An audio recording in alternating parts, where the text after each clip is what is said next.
सबों को जय शिव। दैनिक आहार में आपका सबका स्वागत है।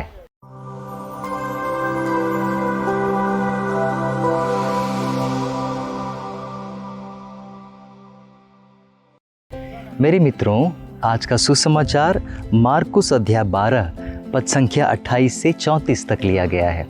प्रभु का वचन ध्यान से सुनिए। प्रभु कहते हैं, ईश्वर को पूरे हृदय से, पूरी आत्मा से, पूरे मन से और पूरी शक्ति से प्रेम करो और अपने पड़ोसी को खुद के समान प्रेम करो। यह दो स्तंभ, इस पर ही हमारा जीवन खड़ा हुआ है, इस पर भी हमारी कलीसिया खड़ी हुई है, इस पर ही सारा ब्रह्मांड खड़ा हुआ है। इस संसार में क्या आप जानते हैं पैसों और प्रेम के बीच में अंतर क्या है?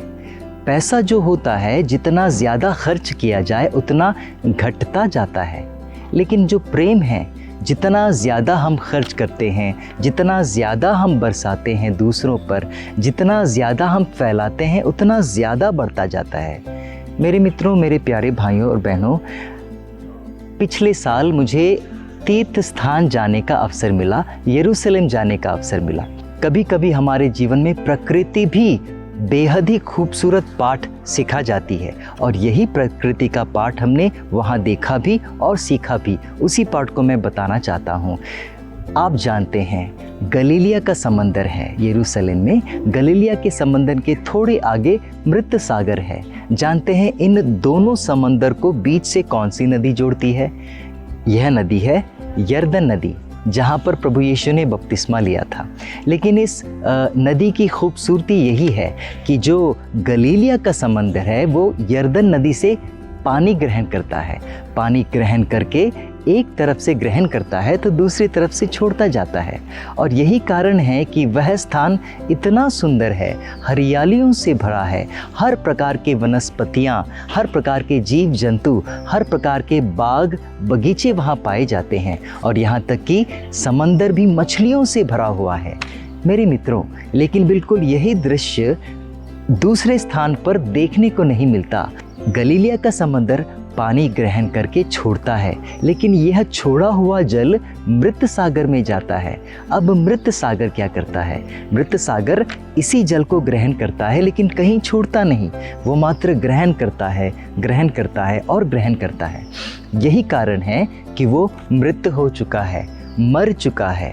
उसमें कोई भी जीव जंतु पाए नहीं जाते, कोई मछलियाँ भी नहीं पाई जाती, और यदि कोई उस पर आत्महत्या करना चाहे, मरना चाहे, तो वो डूब भी नहीं पाता। मेरे मित्रों, क्यों? क्योंकि उसका पानी खारा हो चुका है। मित्रों, प्यारे भाइयों और बहनों, यही कारण है। न तो वहाँ कोई जीव जंतु है, न ही कोई बाग या बगीचे हैं, मात्र चट्टान, मात्र बालू और मात्र सूखापन ही वहाँ पर आपको दिखाई देगा। यही कारण है मेरे मित्रों, जब ईश्वर आपसे प्रेम करता है तो वो भरपूर प्रेम आप पर न्यौछावर करता है।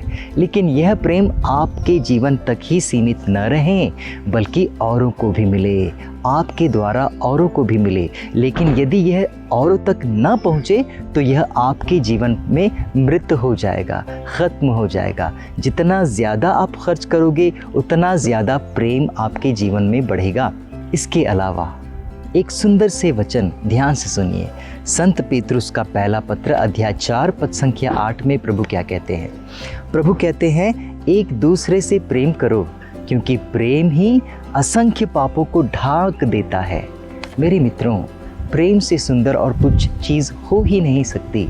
यदि ईश्वर ने आपको इतना प्रेम किया है तो वह प्रेम आपके परिवार तक ही सीमित न रखें। मेरा परिवार, मेरी माँ, मेरे भाई, मेरी बहन और मेरे बच्चे यहाँ तक ही सीमित न रहें, बल्कि यहाँ से आगे भी जाएं। एक छोटी सी घटना मैं आपको बताना चाहता हूँ।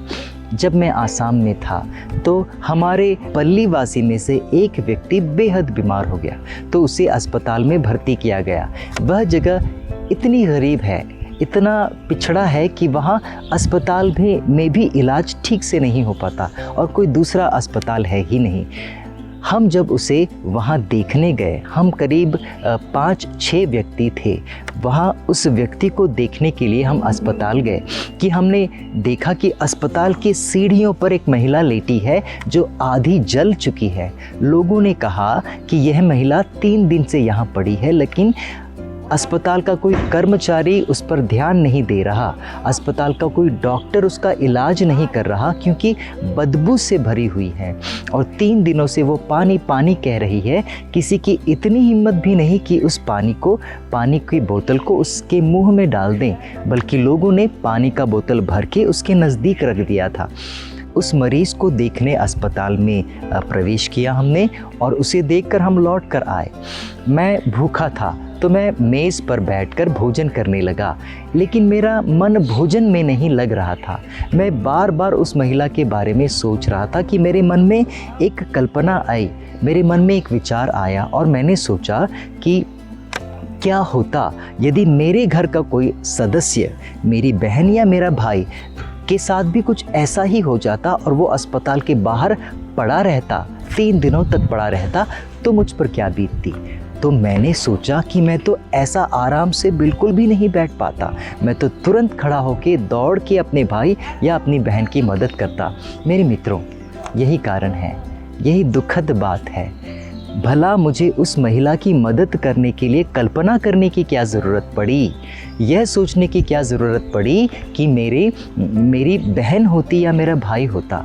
मेरे मित्रों, मेरे प्यारे भाइयों और बहनों, हमें कल्पना करने की ज़रूरत नहीं होनी चाहिए। हमें औरों में अपनी बहन या अपने भाई देखने की ज़रूरत नहीं पड़नी चाहिए, बल्कि हमारा प्रेम अजनबियों के लिए और औरों के लिए ऐसे उमड़ पड़े मात्र ईश्वर स्वयं वहाँ बैठा हुआ है।